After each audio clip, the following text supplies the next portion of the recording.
There are about 40,000 people at this conference, and in the next 72 hours, they are going to attend hundreds of sessions, exchange thousands of business cards, and make zero progress in their career or business. And I'm going to meet exactly 50 people, not more, not less. 5 of them will change my career, business for the next 1 or 2 years. Because this video is not about Dreamforce. It's about how do you make any large conference or even the small one a meaningful one. So let me show you a system which works whether it's a 400 member event or a 40,000 one. Let me tell you something which your boss will probably not tell you. Your performance is only 40% of your career success. The remaining 60% is the relationships. Who knows you, who can speak for you, who can represent you in a room when you're not there. And here's the data that should wake you up. 70% of jobs are never posted publicly because it is filled by somebody knowing somebody. And by the time that job hits the LinkedIn, it is promised to somebody or somebody is already networking their way through to that job. 85% of executives didn't get there just through their work quality. They had sponsors, senior management people who vouched for them, opened doors for them, spoke on their behalf. And these sponsors came from where?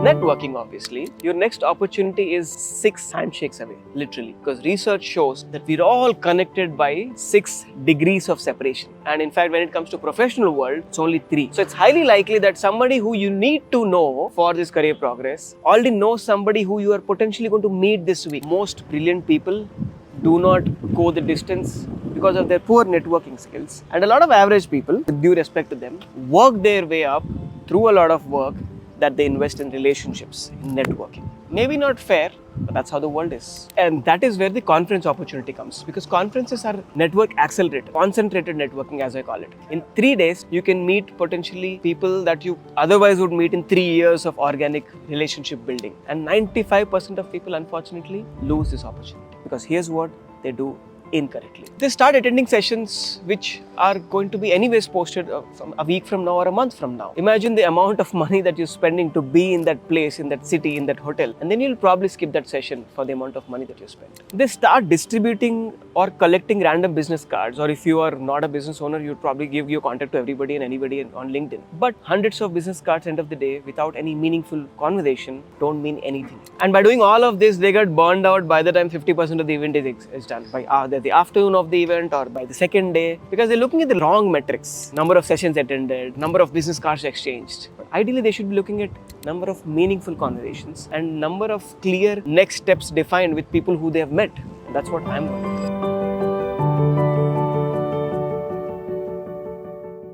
So even before you book your flight tickets, you should identify the people who you're going to meet. And this planning works for any size of the event. And in a total of 50 people who you want to meet, there are 3 categories that I've made here. Primary, these are people who you should definitely meet. Secondary, who are nice to meet. And then there's a buffer set of people, which I'll talk about when I come to that section. These primary are about 10 of them. I've further categorized just for reference of who these 10 could be. And you can change depending on you're a business or an individual working professional. The first 3 could be your potential clients / customers who could give you business, who you can sell something to. And these are the people who you should research the most about. You should know their potential challenges and then go with a good conversation that you can have more than just saying, hey, please buy from me or hire me for this role. The next 3 could be the partners or collaborators who you could partner with. These are companies or people who address to the same end users or audiences but are not direct competitors. You could refer business to each other, or you can just say, hey, let's partner and solve a problem. The next 2 are from the speakers list. If you know your target topics or areas of interest, you go to the speakers list, you look at them and say, okay, these are the 2 people who you want to meet, and you mark them in your book.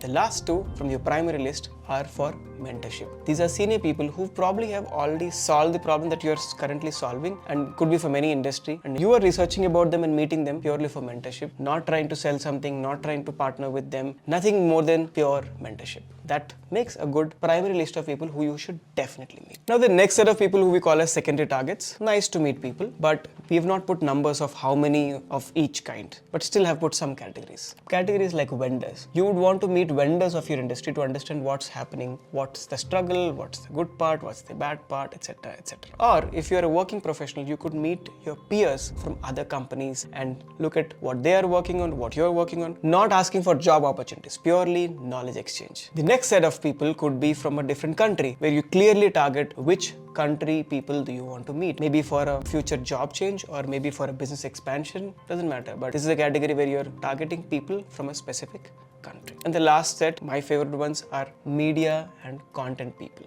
These are people who would help you expand your work through brand building. Even if you're an individual, you should work on your brand building, and these will help you amplify your work, message, whatever you do, in whichever form you do. These are the people who will put it out in the world and help you grow at a faster pace. So that makes it 30 out of 50. Now, what are these remaining 20 people going to do? These remaining 20 are just your mental preparation for the potential people that you're going to meet without any category. People that you will meet in hallways, people that you will meet in long coffee queues, people that you'll possibly run across or run into at lunch, evening parties, but it's still 20. And the reason they're 20 is you are looking for an energy match, a vibe match. And the moment you see that, you stop what you're doing and have a meaningful conversation with. And that makes it a total of 50 people, 50 quality conversations with people that you have identified, instead of meeting hundreds of random people and having no conversation at all. This works at any conference. Now, the natural next step is, how do I find those 30 specific categories of people that we've talked about? So here's a process that I think will work for most events. Step 1, go to LinkedIn, put in the event name and put the industry name, whatever keywords you can, and look at all those people who are already saying, hey, I'm going to be at this event, hey, I'm going to be at this event, and see if any of these fit your categories that we've already defined. Step 2 is when you can go to the event website, if they have one, and look at the speakers list and identify the speakers and their profiles and see if they fit any of your categories. Step 3 is looking at the companies or sponsors who are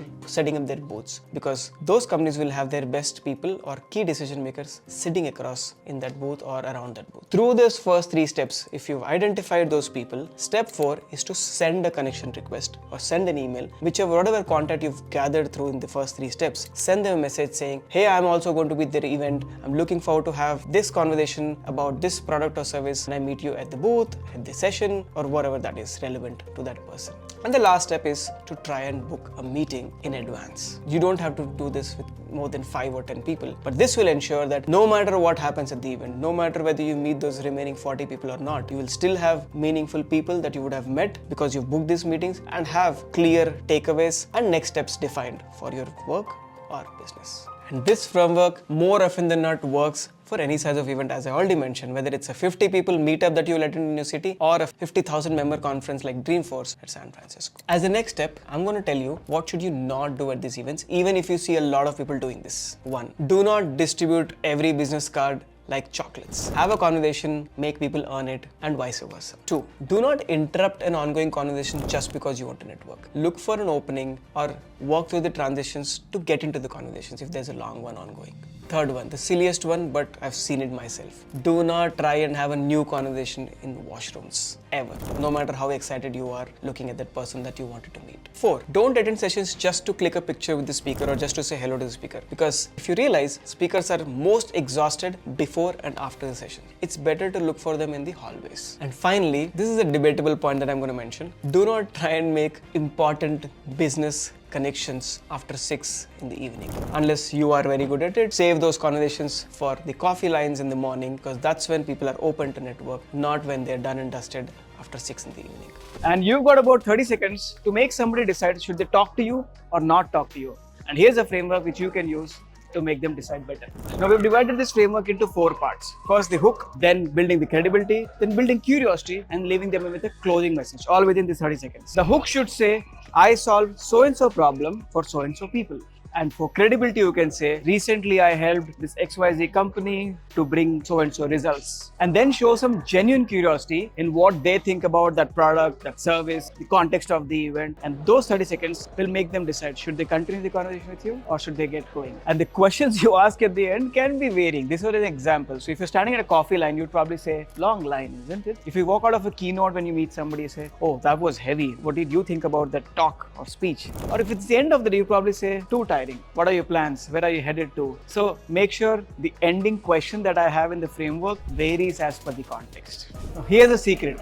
The real value isn't in the session out there, it's in the hallways. Because sessions is just information exchange. I can probably watch it online, find it later in a book, I don't know. But these people who are meeting in the hallways can only happen here. And this is where true value of the event is. For some strange reason, people skip all the vendor booths. That's a huge mistake, because if you think of it, booths are the ones who've got budget. Well, They paid money to be here in the first place, right? So you could find out the best connections at the booth. Coffee lines are goldmine opportunities for conversation, because if you think of it, you get at least 5 to 6 minutes of full attention of the person standing in front of you and behind you to strike a real raw conversation. And if you're prepared for it, you would use the framework that I gave and you know what to say, what not to say. Don't try to sell in your coffee lines. So next time you're in a coffee line, be ready to meet a CEO, a senior guy, a sales guy, a marketing guy, or just a junior person having a casual chat. So every evening before I close my day, I review my connections, and it's a small framework here. First one is what I call as a red category, hot lead. These are people who are of immediate value, which means they need exactly what you're selling or they're hiring for the skill set that you possess. Should be followed up on the same day while the conversation is fresh in our minds. The second one is what I call as yellow, warm leads. These are connections which need a little bit of nurturing. You might have had a good conversation. There might be some kind of an overlap in common interest, a potential job or business, but you don't need to follow up immediately. But these should be followed up within the first week at a minimum.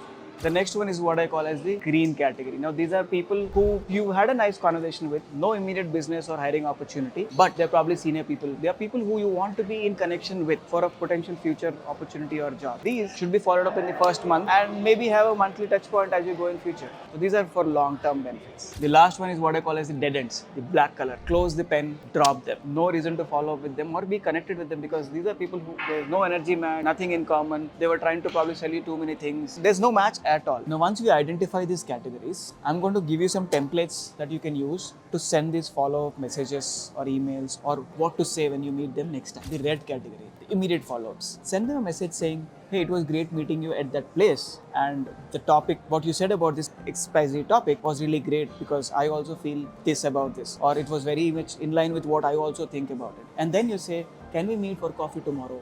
I have this question that I want to really discuss with you because of your expertise in this, or I have a solution for that XYZ challenge that you talked about when we met. So you're giving context of where you met, what you liked in the conversation, and then asking for a coffee meeting or a conversation that you want to have next day. The next ones are the yellow category, to be followed within the week. And you can send a message saying, hey, my name's this, I'm following up from the event Dreamforce. I came across the talk that you gave or the post that you made, and I really like XYZ of what you said, and here's what I think about this, and I feel maybe we should connect and discuss more ideas, and make sure you're writing at least one or two in your message and ask for a virtual connect. Could be next week or later, but it's basically a virtual meeting that you're asking. Third one, the green category, guys. You got more time to reach out to them, and you can say, hey, hi from Dreamforce, you give the event name and say, I've been working on this XYZ topic, and I know you also speak on this or you work on this, and I just want to stay connected with you and exchange information and look forward to your posts or your talks or your learnings, and just want to stay connected. If you notice carefully, each of this template shows that you were listening. You remember the specifics. You're adding a little bit of value through your insights and then asking for some more information, or maybe a meeting in person, virtual, or just a LinkedIn connection request. And when I say connect over LinkedIn, all these messages that you sent so far were probably over LinkedIn, or probably an email or a note. If you exchanged phone numbers or you exchanged cards, you had other means of doing this. Always ensure to give value in your conversation. And then make sure in every 30 days or a month, you follow up or you have some kind of a conversation going on. Otherwise, LinkedIn connections can die very quickly if you don't stay in touch. And that is what makes a contact exchange into a meaningful professional relationship. Not just for business, but for every job seeker as well. So if you attend this event with a traditional approach, here's the calculation. Hundreds, if not thousands of dollars of ticket, travel, accommodation, and the takeaway is probably 20, 25 sessions at best, most of which you'll forget in a month or 3 months. But if you follow the strategic networking approach that I talked about, you'll have the same investment, but maybe 50 or a minimum of 5 partnerships, relationships, which can probably give you business, a job, or a very strong partnership which can convert into something maybe 3 years down the line or 5 years down the line. So which one would you choose? The strategic networking approach or the traditional approach? In fact, in my own last entire events experience, it's one big connection I've had, which has put me into a multi-million partnership with a business. And that's what I call as career compounding effect, because each connection knows maybe 50 others. And those 50 probably have 5,000 other connections. And it just takes one good introduction, maybe one good post, one good meeting with somebody across so many years, so many events that converts into something. So here are the 6 steps that you should follow when you're planning to attend your next event. Step 1, pre-map your targets. Step 2, prepare to skip half of the sessions. Step 3, be ready to work the interstitials, the time that you get at coffee lines, meals, hallways, anywhere outside the sessions. Step 4, remember the framework, be ready with an introduction. Step 5, color code the same day. And the last step is send those follow-up messages with the template that I gave you before you go to bed. Now, whether it's a 40 people event or a 40,000 people event, this system works. So stop giving your business cards without context or exchanging numbers without any meaning and start building your career network. And the next conference that you attend will change your career trajectory once for all. Only if you work it the right way. I'll see you in the next one.